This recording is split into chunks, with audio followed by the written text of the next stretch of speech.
welcome to this video. This is Dr. Steve. I want to talk about why we do not do transformation contests or challenges, right? So essentially, if you're an athlete and let's say you want to run a marathon and that's your goal, right? You want to have distance, you want to be able to do things for a long time. Would you go to the gym and train to be a sprinter? Probably not, because the ability to sprint, how your body adapts to sprinting, has nothing to do with your body's ability to run a marathon, right? You take a sprinter, you have them run a marathon, they're not going to last. And vice versa, if you take a marathon runner, you have them compete against a sprinter, not going to be very competitive. It's a great analogy for you to understand why you should not do short-term, huge weight loss challenges. The reason is the action steps that you need to take, the mindset you need to have, and the behavioral patterns you need to have do not sustain weight loss. And let me explain. So if you're trying to lose as much weight as possible in the next 30, 60, 90 days, what do you have to do? You have to work out like a madman or a mad woman. You have to make sure you're eating perfectly. Every calorie counts. You have to do everything just right. You have to really push your body to the limits. Now, some people might say it's good to push your body and your mind to the limits to give me that motivation.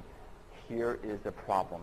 All those thinking, mindset, behavior patterns, and actions are not what you need to keep that weight off, right? So if you want to lose as much weight as possible in the next 30 days, that is very different than trying to lose that weight permanently, right? One involves short-term pressure, stress, getting it done, whereas maintaining the body weight really needs long-term goals, doing it easily, doing it sustainably, right? So you can see the sprinting and the long-distance running or the short-term weight loss versus maintaining that weight is very different. Now, some people doing the challenges may say, well, you lose that weight in the beginning, and then you try to keep it off.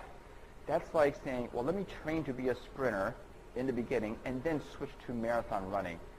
It just makes sense to start off training as a marathon runner, right? Start off training your body, your mind, your behaviors, and your actions for long-term weight loss.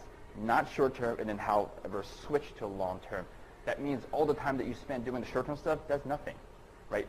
Sure, you'll lose X number of pounds on the scale. How many people do you know lost weight and gained it right back, right?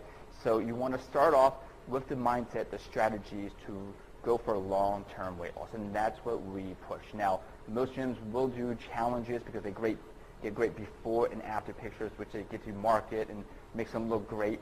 I want to challenge the gyms and say, how many of them have their clients lose weight and keep it off for years, decades?